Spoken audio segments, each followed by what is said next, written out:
بسم اللہ الرحمن الرحیم نحمده ونصلی علی رسولہ الکریم اما بعد۔ محترم بزرگوں، دوستوں، عزیز ساتھیوں،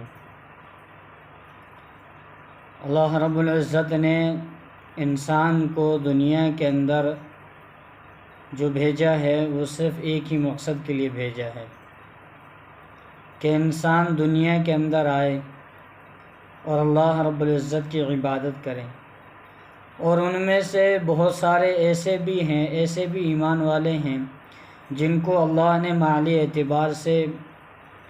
جن کو اللہ پاک نے مال بھی بہت عطا فرمایا ہے کہ جس کی بنیاد پر وہ اپنے مال کے اندر بخل کرتے ہیں، حالانکہ یہ جان اور یہ مال جو ہے یہ اللہ رب العزت کی ایک امانت ہے انسان کے پاس، کہ یہ ایک نہ ایک دن یہ مال اور جان دونوں انسان کو چھوڑ کر کے جائیں گے۔ انسان کو یہ دونوں چیزیں ایک نہ ایک دن چھوڑنی پڑے گی۔ اللہ پاک نے جب ہمیں مال عطا فرمایا ہے یا اللہ نے ہمیں اتنا مال عطا فرمایا تو اس کے بدلے ہمیں اللہ کا شکر ادا کرنا چاہیے، اور اس مال کو ہمیں اللہ کی راہ میں خرچ کرنا چاہیے۔ اس مال کو ہمیں محتاجوں، غریبوں، مسکینوں کے اندر بھی ہمیں تقسیم کرنا چاہیے، کیونکہ حضور اکرم صلی اللہ علیہ وسلم کا ارشاد ہے کہ تمہیں تمہارے کمزوروں کی وجہ سے، تمہارے بے بسوں کی وجہ سے تمہیں روزی دی جاتی ہے، یعنی جو کمزور اور ضعیف لوگ ہیں، جو مجبور ہیں، لاچار ہیں، ہمارا مال ایسے لوگوں کے اوپر بھی خرچ ہونا چاہیے۔ بہت سارے آج ایسے واقعات ہمیں تاریخ کے اندر ملتے ہیں، تاریخ کی کتابوں کے اندر مال خرچ کرنے کے بہت سارے ہمیں واقعات ملتے ہیں۔ صحابہ کرام رضی اللہ عنہم اجمعین کے بہت سارے ایسے واقعات ہیں کہ حضرت سیدنا ابو بکر صدیق رضی اللہ عنہ کا غزوہ تبوک کا واقعہ ہے کہ جب حضور اکرم صلی اللہ علیہ وسلم نے اعلان فرمایا کہ غزوہ تبوک کے لیے مال جمع کیا جائے، تو اس وقت حضرت ابو بکر صدیق رضی اللہ تعالی عنہ نے جو ہے اپنے گھر کا تمام مال جو ہے وہ لا کر کے حضور اکرم صلی اللہ علیہ وسلم کی خدمت میں پیش کیا۔ آپ صلی اللہ علیہ وسلم نے حضرت سیدنا ابو بکر صدیق رضی اللہ عنہ سے دریافت کیا کہ ابو بکر گھر میں کیا چھوڑ کر کے آئے؟ تو حضرت ابو بکر رضی اللہ عنہ نے عرض کیا، یا رسول اللہ صلی اللہ علیہ وسلم، گھر میں اللہ اور اس کے رسول کو چھوڑ کے آیا ہوں، یعنی ان کی مدد اللہ اپنے گھر کے اندر چھوڑ کر کے آیا ہوں۔ یعنی گھر کے اندر حضرت ابو بکر کے جتنا مال تھا، حتیٰ کہ یہاں تک فرماتے ہیں کہ انہوں نے صفائی کر کے یہاں تک کہ جو سوئی بھی تھی وہ بھی وہ لے کر کے آئے تھے۔ حضرت عمر رضی اللہ عنہ اس وقت اپنے گھر کا آدھا سامان لے کر کے آئے۔ تو یہ صحابہ کرام رضی اللہ عنہم اجمعین کی جو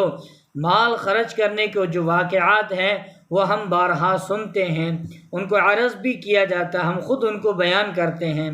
کہ صحابہ کرام رضی اللہ عنہم اجمعین نے اللہ کے راستے کے اندر کس اعتبار سے مال خرچ کیا، کیسی جانی قربانیاں بھی دی صحابہ کرام نے، اور مال کے اعتبار سے قربانیاں دی۔ آج ہمارے معاشرے کے اندر، آج ہمارے گاؤں شہروں کے اندر آج ہمارے بہت سارے ایسے بھائی ہیں جن کو اللہ نے مالی اعتبار سے ترقیات عطا فرمائی ہیں، اللہ نے مال بہت انہیں نوازا ہے، اللہ نے بہت انہیں مال عطا فرمایا،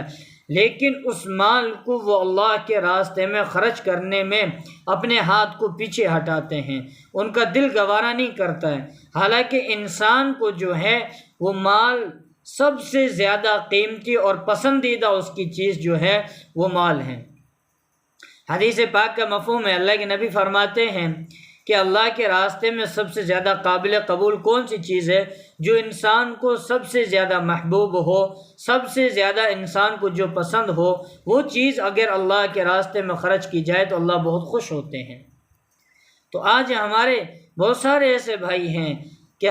ہمارے پڑوس کے اندر بیچارے غریب رہتے ہیں، اللہ نے ہمیں مال عطا کیا ہے تو ہم ان کے اوپر بھی خرچ کریں، چاہے وہ ہمارے رشتہ دار ہوں یا رشتہ دار نہ ہوں، محتاج ہیں، فقیر ہیں، جو مانگنے والے آتے ہیں، جو ضرورت مند ہیں، اپنے آس پاس کے اندر اگر ضرورت مند ہے تو ہم اپنے مال کو حرام جگہ پر استعمال کرنے کے بجائے ہم غریبوں محتاجوں کے اوپر اپنے مال کو خرچ کریں، کیونکہ اللہ رب العزت کو جو مال پسند ہے کہ جو بندہ جس کو اللہ نے مال عطا کیا ہو اور پھر وہ اگر اپنے مال کو اللہ کے راستے میں خرچ کرتا ہے تو اللہ رب العزت اسے اور نوازتے ہیں، اسے اور مال عطا فرماتے ہیں۔ کہ جو سخاوت کرتا ہے، جو اپنے مال کو حلال طریقے سے کماتا ہے اور حلال ہی طریقے پر اسے استعمال کرتا ہے تو اللہ پاک اسے اور مالی ترقیات عطا فرماتے ہیں، اللہ پاک اسے اور مال عطا فرماتے ہیں کہ خرچ کرنے سے مال بڑھتا ہے، مال گھٹتا نہیں ہے۔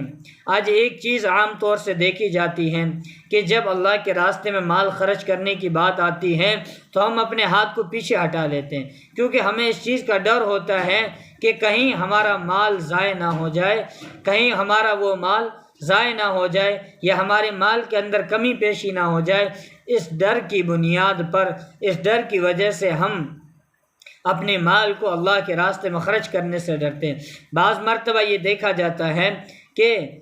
زکوٰۃ کا نکالنے کا جب وقت آتا ہے، حالانکہ زکوٰۃ ایک ایسی چیز ہے جو مال کو حلال کرتی ہے، تو ہم اس کے اندر ہمارے آج سماج کے اندر بڑی لاپرواہی، بڑی کوتاہی کی جاتی ہے کہ زکوٰۃ کا وقت آتا ہے تو من چاہا اتنی ادا کر دیں، حالانکہ زکوٰۃ کے بارے میں یوں فرمایا جاتا ہے کہ سب سے بہتر یہ ہے کہ اپنے زکوٰۃ کا حساب کر کے، کہ اگر ہمارے پاس زیورات ہیں، سونے یا چاندی کے زیورات ہیں، تو ان تمام کی تمام چیزوں کو جمع کر کے ان کا حساب لگا کر کے جتنی زکوٰۃ ہوتی ہے اتنا اس کے مال ادا کیا جائے۔ بعض مرتبہ یہ ہوتا ہے کہ انسان یہ سوچتا ہے کہ من میں جتنا آیا اتنا نکال دے، باقی نہیں نکالا تو نہیں نکالا، تو میرے بھائیو، دوستو، بزرگوں، اس سے مال ادا نہیں ہوتا ہے، اس سے زکوٰۃ کی ادائیگی پوری نہیں ہو جاتی ہے، بلکہ زکوٰۃ کی ادائیگی تب ہوتی ہے جب اس کو صحیح طریقے سے، جب اس کو پورے مال کو جمع کر کے اس کا حساب لگا کر کے جب ادا کیا جائے تو وہ مال ادا ہوتا ہے، تو وہ زکوٰۃ ادا ہوتی ہے۔ اور بعض مرتبہ آج معاشرے کے اندر ایک چیز دیکھی جاتی ہے کہ پیسے تو بہت ہیں لیکن جب اللہ کی راہ میں خرچ کرنے کا وقت آتا ہے تو خرچ نہیں کرتے ہیں۔ تو ذرا سن لیں اس بات کو، میری اس بات کو ذرا غور سے سنیں کہ اگر ہم اللہ کی راہ میں خرچ نہیں کریں گے، اپنے مال کو جمع کر کے رکھیں گے، تو کل قیامت کے دن یہ مال ہمارے لیے وبال کا ذریعہ بنے گا، یہ مال ہمارے لیے پکڑ کا ذریعہ بنے گا۔ کل اللہ کی بارگاہ میں یہ مال ایک سانپ کی شکل میں، ایک سانپ بنا کر کے ہمارے گردن کے اندر ڈالا جائے گا، اور بعض احادیث میں یہاں تک فرمایا ہے کہ اس کے ذریعے سے انسان کو داغا جائے گا، داغ دیا جائے گا کل قیامت کے دن۔ اس لیے ہم اپنے مال کو اللہ کی راہ میں خرچ کریں، ہم اپنے مال کو جو ہے وہ حلال طریقوں پر خرچ کریں، ہم اپنے مال کو غریبوں، مسکینوں، بیواؤں اور محتاجوں کے اوپر خرچ کریں، بلکہ حلال جگہ استعمال کریں، حرام جگہ پر استعمال کرنے سے بچیں، اپنے مالوں کو حرام جگہ پر استعمال کرنے سے بچیں۔ جتنا ہو سکے حرام مال کمانے سے، حرام جگہ استعمال کرنے سے اور حرام طریقے سے کمانے سے ہم احتیاط کریں، ہم ان چیزوں سے بچیں۔ محترم ناظرین کرام، اگر اللہ نے ہمیں مال دیا ہے تو ہم اس کو صحیح طریقے پر اگر استعمال کریں گے تو اللہ رب العزت ہمارے مال کو بڑھائیں گے انشاءاللہ۔ والسلام علیکم ورحمۃ اللہ وبرکاتہ۔